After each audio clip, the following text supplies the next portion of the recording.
जय हिंद दोस्तों, मैं बलजीत कुमार एक बार फिर से आप सभी लोगों का आपके अपने परिवार अंडर 12th एकेडमी पे हार्दिक स्वागत करता हूं।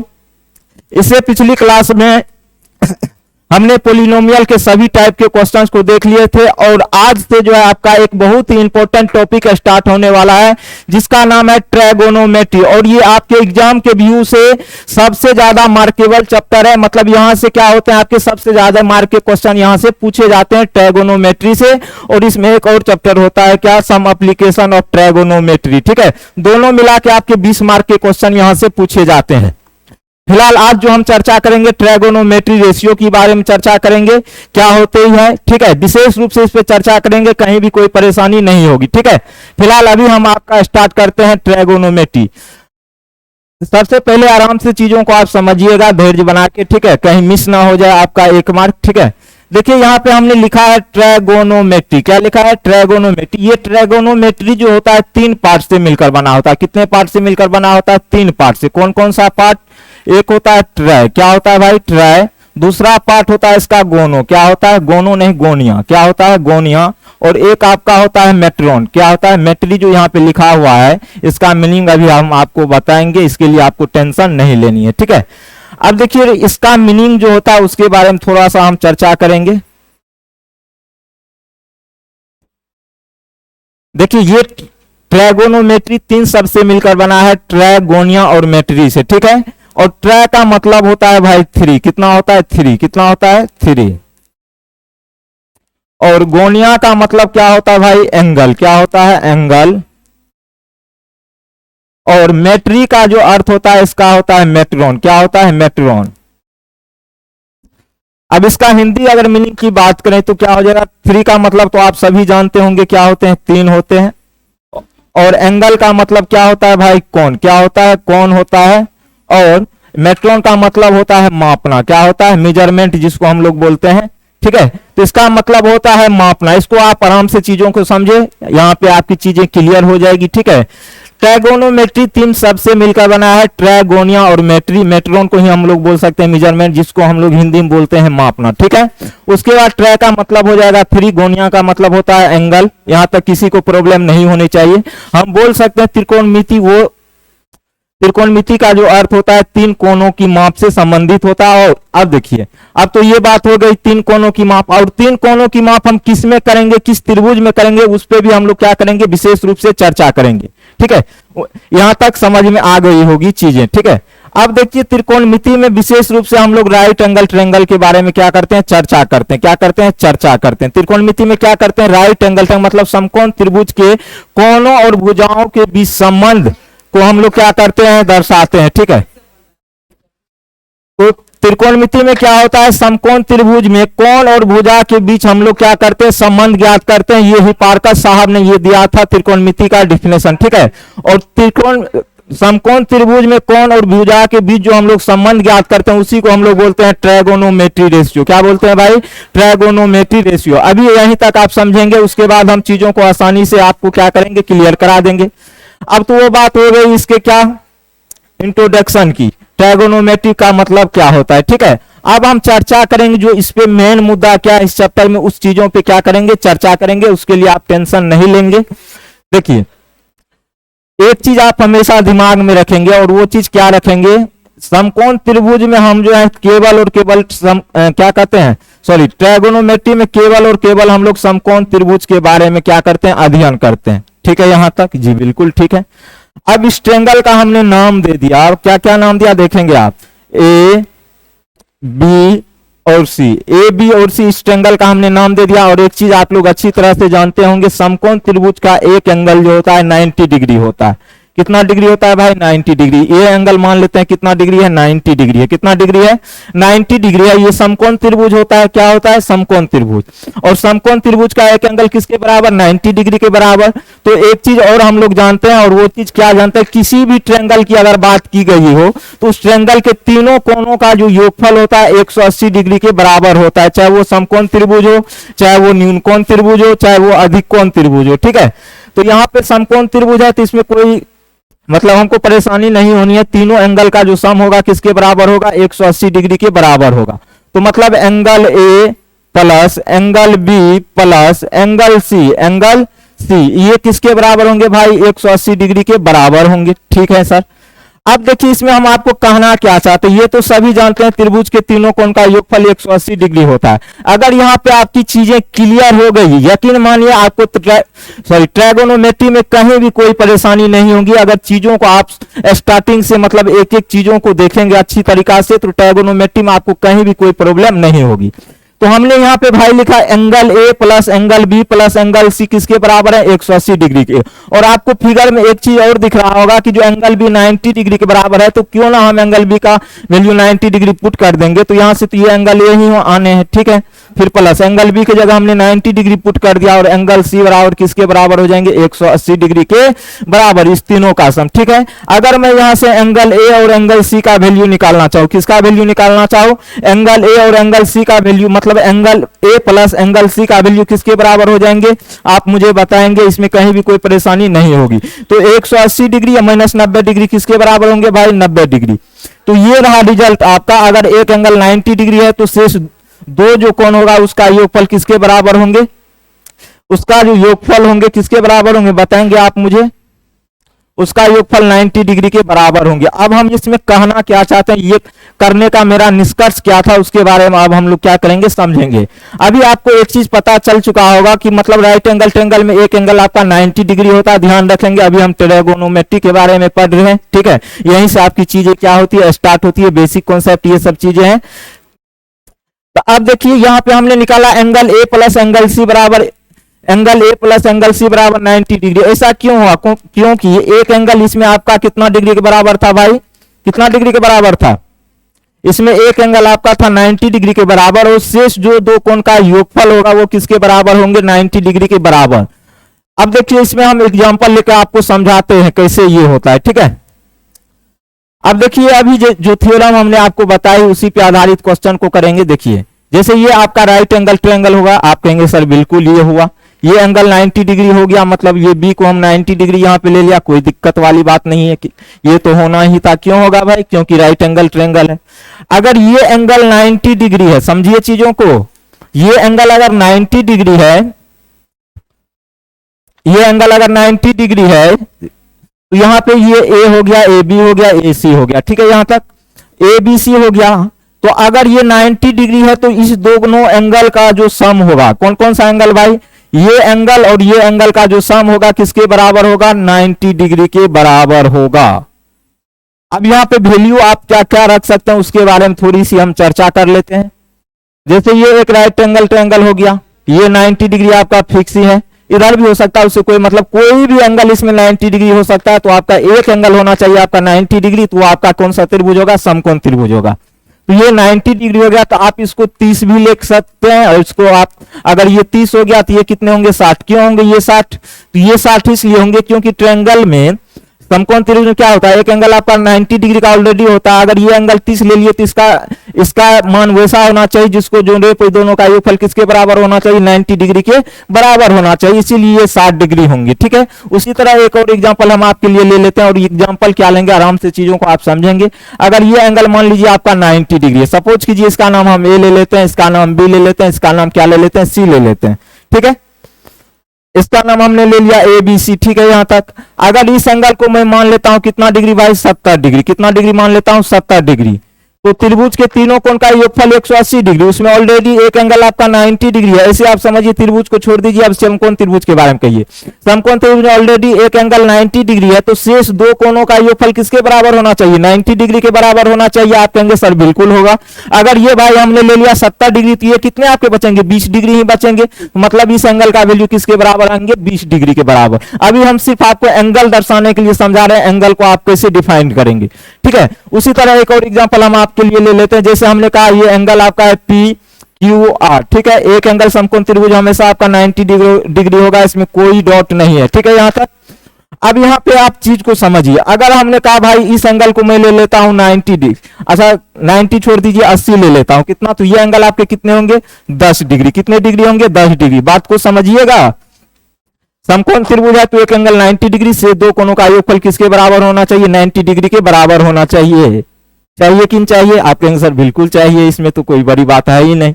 क्यों नहीं है बनेगा? क्योंकि आप चीजों को समझ रहे हैं। अब लेकिन एक मुद्दा आपके सामने आएगा, देखिएगा। अगर भाई वैल्यू अगर हमको मतलब नंबर के फॉर्म में नहीं रहे तब क्या करेंगे, देखेंगे आप चीजों को। लेकिन एक चीज आप हमेशा ध्यान रखेंगे, अगर राइट एंगल ट्रायंगल की बात हुई तो एक एंगल आपका 90 डिग्री होगा, चाहे वो कोई सा भी वैल्यू क्यों ना हो, उससे हमको कोई लेना देना नहीं है, ठीक है। अब देखिए हम क्या करते हैं, इसको थोड़ा दूसरा रूप में आपको हम समझाने का प्रयास करते हैं। ये राइट एंगल ट्रायंगल है तो 90 डिग्री होंगे जी, बिल्कुल होंगे। ये ए है, ये बी है, ये क्या है भाई आपकी सी है, ठीक है। अगर मैं इस एंगल को मान लेता हूं थीटा, क्या मान लेता हूं इस एंगल को थीटा, ध्यान देंगे, ध्यान क्या देंगे, एंगल भी तो आपका 90 डिग्री ऑलरेडी हो चुका है, क्योंकि ये समकोण त्रिभुज, आप किसी भी एंगल को 90 डिग्री ले सकते हैं, उससे कोई परेशानी नहीं होगी आपको। और एंगल सी को हमने मान लिया भाई थीटा, तो आप हमें बताएंगे किस एंगल का वैल्यू, एंगल ए का वैल्यू, एंगल ए का वैल्यू। तो एंगल ए का वैल्यू किसके बराबर होंगे, उसी के बारे में आपको क्या करनी है, बतानी है। क्या आप नहीं बता सकते? आप कहेंगे सर अभी तो नहीं बता सकते, कोई भाई होगा जो बता भी सकते हैं, लेकिन अभी के बाद आप सभी कहेंगे कि हम बता सकते हैं, पूरा मतलब पूरा कॉन्फिडेंस के साथ आप कहेंगे सर आप कोई भी एंगल दे देंगे तो हम बिल्कुल बता सकते हैं। अच्छा एक काम करिएगा, काम क्या करना आपको, एक चीज तो आप जानते हैं ये एंगल 90 डिग्री है, यहीं पे चीजें समझ आएगी तो आगे आपको कहीं भी कोई प्रॉब्लम नहीं होगी। ये थीटा है भाई, तो हमने एक चीज बताया था, अगर ये बी थीटा है तो angle A plus angle C का वैल्यू किसके बराबर होते हैं, 90 डिग्री के बराबर जी, बिल्कुल होते हैं। होते हैं कि नहीं होते हैं जी, बिल्कुल होते हैं। और एंगल सी को हमने मान लिया थीटा, क्या माना थीटा। अभी यहाँ पे हम डिटेल में आपको समझा रहे हैं, आगे ऐसा करके हम नहीं समझाएंगे, ये चीज भी ध्यान रखेंगे। तो यहां से एंगल ए का वैल्यू अगर मैं निकालना चाहूं तो एंगल ए का वैल्यू किसके बराबर हो जाएंगे, 90, ये प्लस में उधर जाएंगे तो किस में होंगे, माइनस में। मतलब एंगल ए का जो वैल्यू होगा कितना होगा, 90 डिग्री माइनस थीटा। कितना होगा भाई, 90 डिग्री माइनस थीटा, ठीक है। यहां तक चीजें आपकी क्लियर हो गई होगी, ठीक है। अब एक और एग्जांपल ले लेते हैं हम आपके लिए, जैसे यहां पे हमने कहा, अच्छा एक उल्टा ट्रायंगल हम बना, उल्टा नहीं मतलब समझिए चीजें आपकी वही रहेगी, थोड़ा सा हम इसमें क्या करेंगे, चेंज करते हैं। क्या करते हैं, चेंज करते हैं।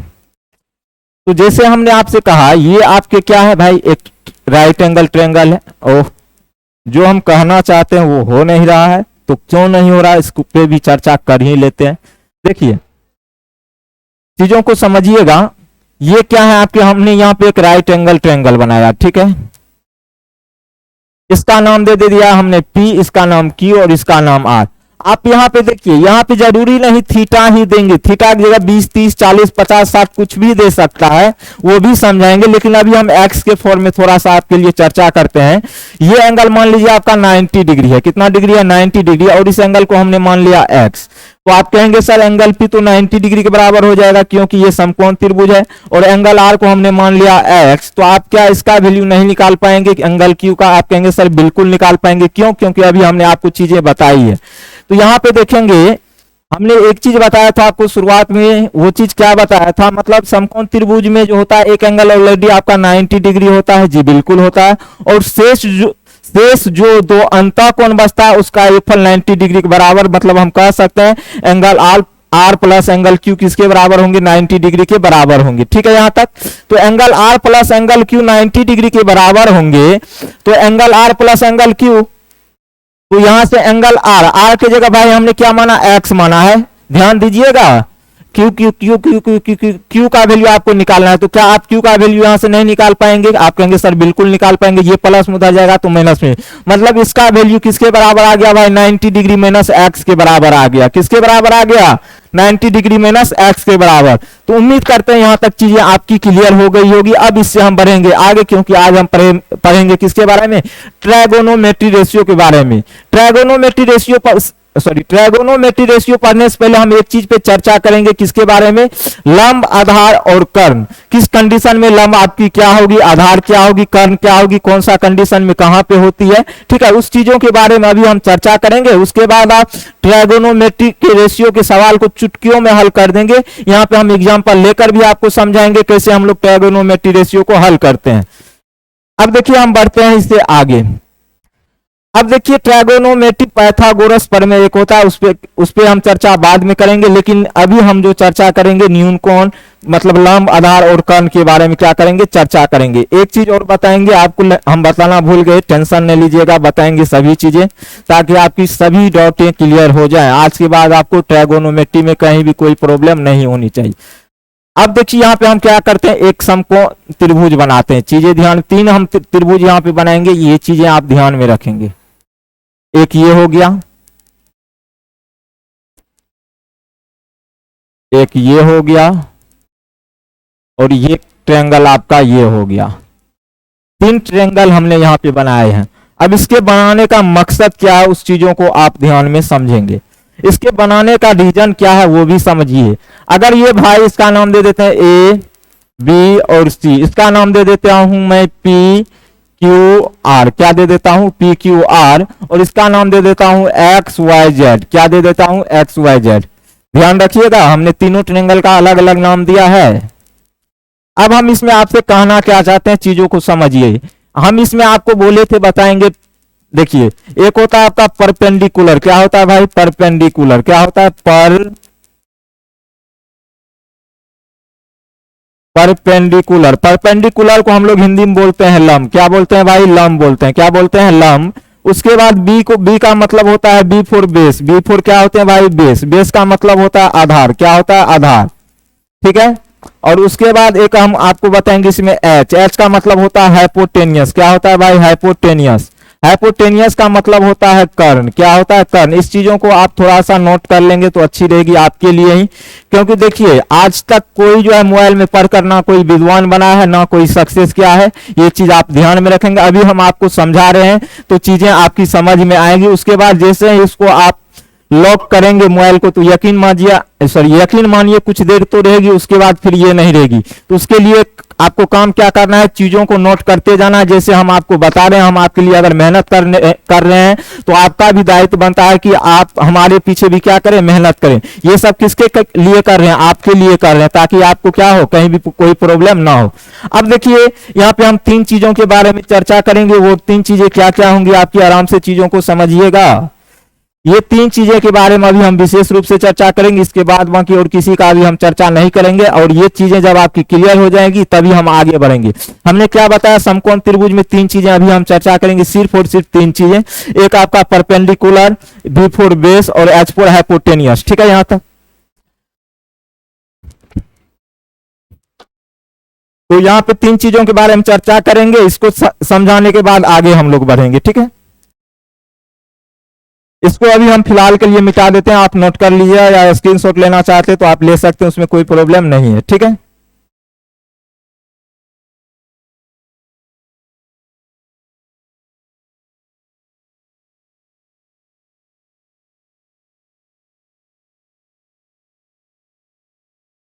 चलिए, अब हम इन चीजों को बढ़िया से थोड़ा समझ लेंगे तो अच्छा ही रहेगी। अब देखिए, एक समकोण त्रिभुज है, ये एंगल अगर 90 डिग्री है तो एक एंगल तो 90 डिग्री होना है। हम एंगल बी को मान लिए, क्या दिक्कत है, कोई प्रॉब्लम नहीं है, ठीक है। अब देखिए, हमने इसमें मान लिया ये एंगल आपका थीटा है, क्या भाई थीटा है। देखिए एक चीज आप समझिएगा, अगर एक एंगल 90 डिग्री हो गया तो ये दोनों जो होगा न्यूनकोण होगा, क्या होगा न्यूनकोण का मतलब 90 डिग्री से दोनों वैल्यू छोटी ही आनी, कुछ भी हो सकता है लेकिन 90 डिग्री से बड़ा नहीं होगा इन दोनों एंगल का मान, ठीक है। मतलब सम भी 90 डिग्री के बराबर होगा और वैल्यू जो होगा 90 डिग्री से छोटा ही होगा, जो सेटिस्फाइड करेगा वही वैल्यू यहाँ पे आएंगे, ठीक है। तो यहाँ पे देखेंगे आप, अगर ये एंगल थीटा है तो आप देखिएगा क्या, लंब जो आपका होता है, चीजों को समझिएगा, थीटा के सामने जो भुजा होती है उसी को हम लोग बोलते हैं लंब, क्या बोलते हैं भाई लंब, मतलब परपेंडिकुलर। थीटा के सामने वाली भुजा को हम लोग बोलते हैं क्या, लंब, क्या बोलते हैं लंब, ध्यान रखिएगा। और एक चीज आपका हमेशा कभी भी चेंज नहीं होता है समकोण त्रिभुज में, वो है आपका कर्ण, मतलब हाइपोटेनियस। क्या नहीं चेंज होता है भाई, हाइपोटेनियस। ये हमेशा समकोण के सामने ही होता है।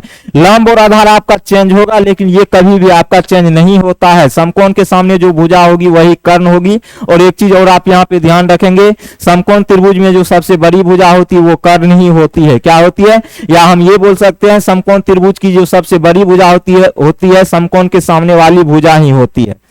और ये आपका अगर ये लंब, ये कर्ण हो गया, तो ये शेष जो बचेंगे ये क्या बचेंगे आपके आधार, क्या बचेंगे आधार, जिसको हम लोग अंग्रेजी में बोलते हैं बेस, जिसको हम लोग बी से सूचित करते हैं, ठीक है। और उसके बाद और हम आपको समझाते हैं, समझिएगा, ठीक है। अब इसमें देखिए हमने कह दिया ये एंगल आपका न्यून कोण है, ये एंगल क्या है, न्यून कोण। ये एंगल तो 90 डिग्री होंगे क्योंकि समकोण त्रिभुज है, तो ये तो आपका कभी चेंज होगा नहीं, तो ये आपका हाइपोटेनियस ही होगा। क्या होगा भाई, हाइपोटेनियस।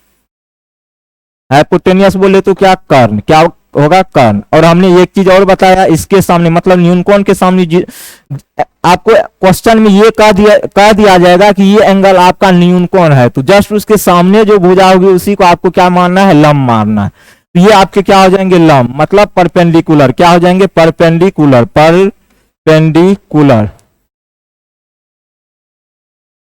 और उसके बाद क्या होगा, जो शेष भुजा बच जाएगी वही आपकी क्या कहलाएगी, आधार कहलाएगी। क्या कहलाएगी, आधार। तो ये आपकी क्या कहलाएगी, आधार। ठीक है।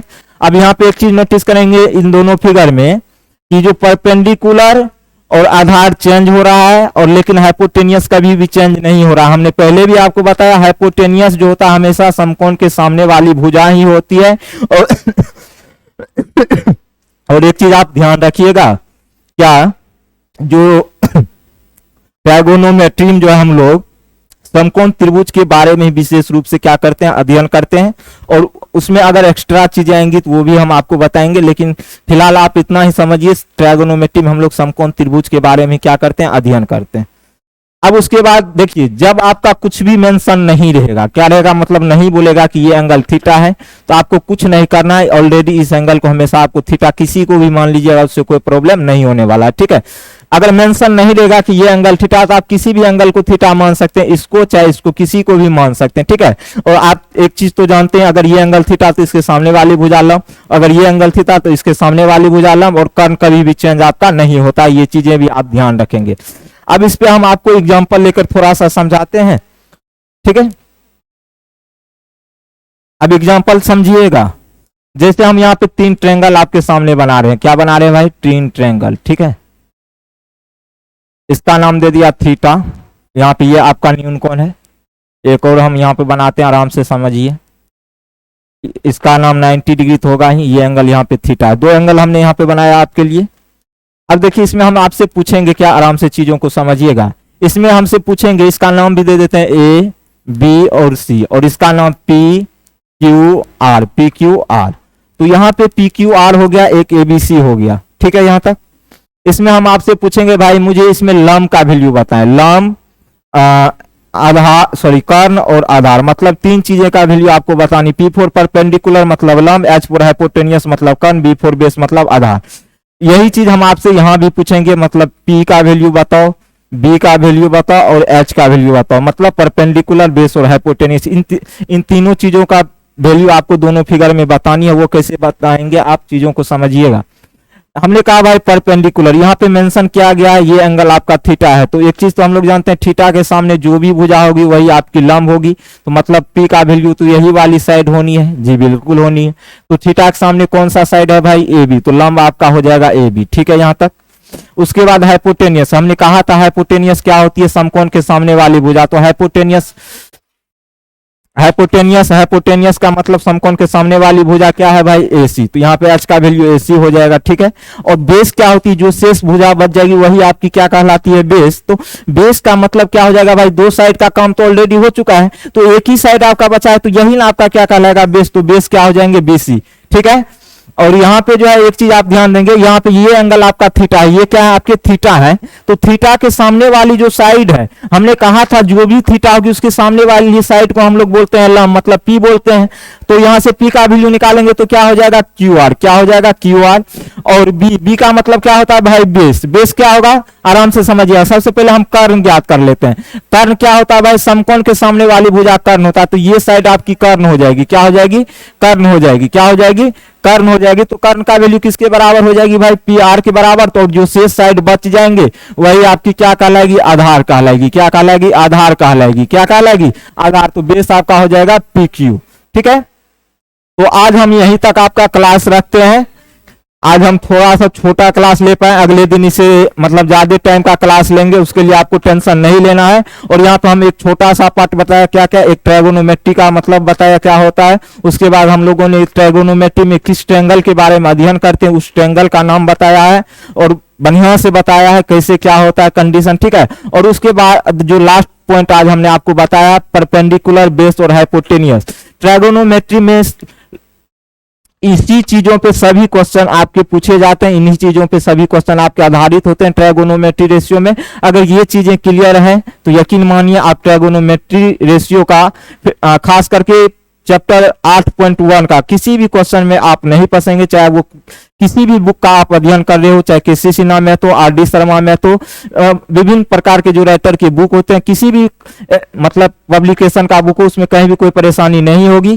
तो उम्मीद करते हैं आज की क्लास आपको पसंद आएगी, अगले दिन इससे आगे क्लास लेकर आएंगे। ठीक है, बाय बाय, टेक केयर, जय हिंद, जय भारत।